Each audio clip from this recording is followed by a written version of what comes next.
Welcome, kind and esteemed viewers. This is your bestie, Lady Chatterington.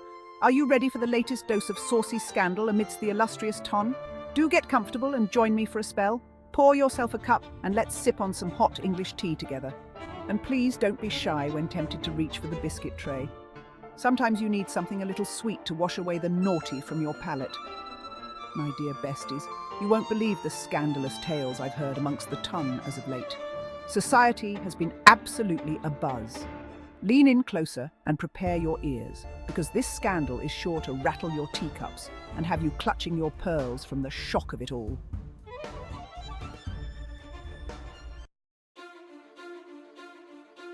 I witnessed quite the upheaval recently at St. George's Parish, which took place during the reading of the marriage bans. You see, the betrothal of Lord Wright to Miss Clarissa Turner was finally to be announced. It was to be the most illustrious match and wedding of the season. The entire congregation sat, filled with eagerness to hear the official announcements of the ton's most recent pairings. However, none expected the chaos that was to erupt as a result of it. Just as the vicar asked if anyone objected, a woman heavy with child stood up from the back pew. You should have seen the shock on everyone's faces. She claimed to be Lord Wright's secret lover and carrying his child. Not only did the vicar drop his book at this revelation, but also his jaw. The entire parish erupted in a cascade of murmurs at her bold declaration. And Miss Clarissa, bless her heart, she fainted on the spot. It was utter madness. Oh, how dreadful. Poor Miss Clarissa. Indeed, it is quite the scandal for her and her family especially. And now, Lord Wright's reputation is completely in tatters. As of now, the damage may be irreparable for all parties involved. And the gossip has been positively relentless ever since. It seems the woman who is carrying Lord Wright's child is in fact the widow of the late Earl Griffin. Earl Griffin was a very reserved man and did not frequent society or its gatherings. He much preferred his quiet life of seclusion at his country estate, but not the widow Griffin. Upon his death, she revelled in her newfound freedom, scandalously trying to re-enter society prior to the completion of the appropriate mourning period. She likewise refused to wear black any longer than necessary. This is when she apparently began her love affair with Lord Wright. Can you believe it? And it gets even more salacious, yet kind viewers. After the woman was escorted out for her blatant disruption, Miss Clarissa's father, the Duke of Somerset, confronted Lord Wright in front of everyone. He demanded an explanation and threatened to call off the wedding entirely. The poor Duke was livid, his face flushed 1,000 shades of red with anger. Lord Wright could do nothing but stammer like a bumbling idiot and profusely apologise. Now, there are whispers that Miss Clarissa has locked herself away, refusing to see anyone, while her family tries to salvage what they can from this disastrous turn of events. Such a pity for her. It will surely be some time before the dust settles in this matter, or before the ton will move on from what has transpired. By no fault of her own, the scandal associated to her family name will assuredly affect any prospective matches they both may acquire in the future. Ah, what a shame indeed. Well, well, my ladies and gents, that is not all. Unfortunately, there is much more to share. But before I continue, take a bite of your scone, and perhaps settle your palate with a few more sips of tea, because there is much more to share. It seems that the servants at Lord and Lady Morgan's estate have all gone on strike. They're claiming unfair treatment and miserly wages. Apparently the butler, Mr. Higgins, who has served the family for over 20 years, led the rebellion. Can you imagine? The Morgans are in quite a predicament, managing the household affairs all by themselves. It's said that Lord Morgan was seen trying to milk a cow. Ha! Can you imagine such a thing? And Lady Morgan was caught attempting to cook. She nearly set the kitchen ablaze. What a sight that would have been to witness. I never thought I'd hear of the ton dealing with a servant's strike, however. There is a first time for everything. I understand. It has caused quite the stir among the other households. Many are now re-evaluating their treatment of staff to avoid a similar fate. It seems Mr. Higgins, however, was quite just in his manoeuvres, and his bold action has made quite an impact toward necessary improvement. But that's not all. The servants have formed a sort of union, demanding better wages and working conditions. They've even garnered support from some of the other servants in neighbouring estates. Lady Morgan has tried to negotiate, but it's clear the servants have the upper hand.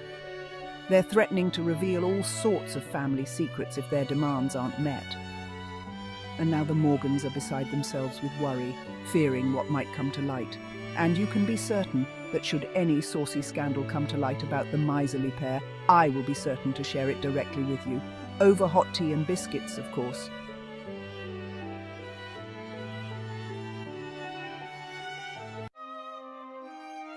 And now, for the most sensational bit of gossip yet. It involves the dashingly charming Lord Archibald.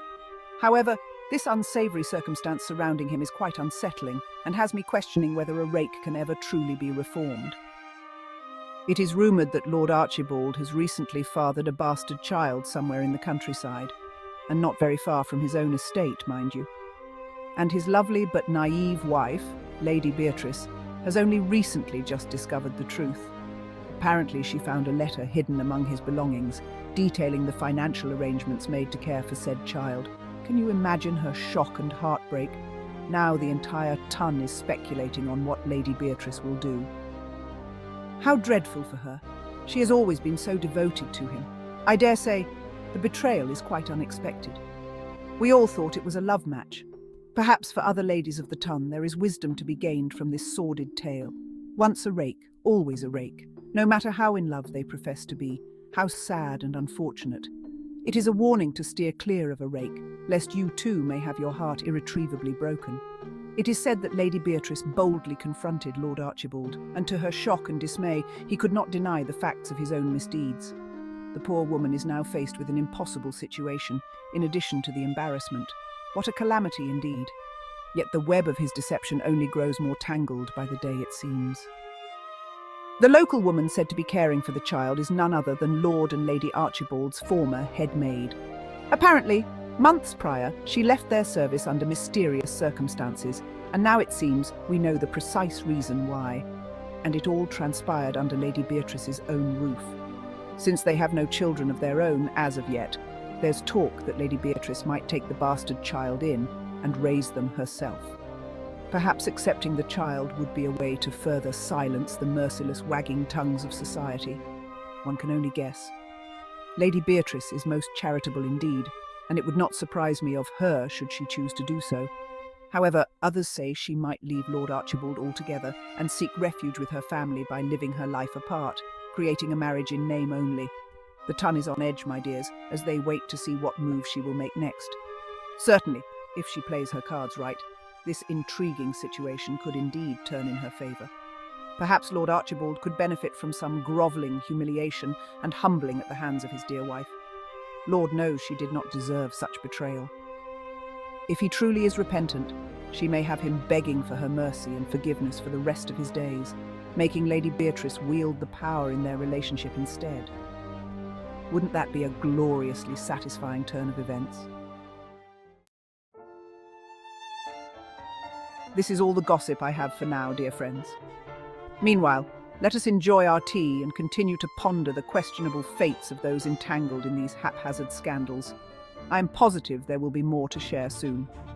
So, until we meet again, keep your teacups full and your ears open, because the ton never ceases to provide an infinite supply of saucy scandal. And I wouldn't live up to my namesake if I never shared it with you now, would I? All is fair in love and war, they say. Until next time, my dears.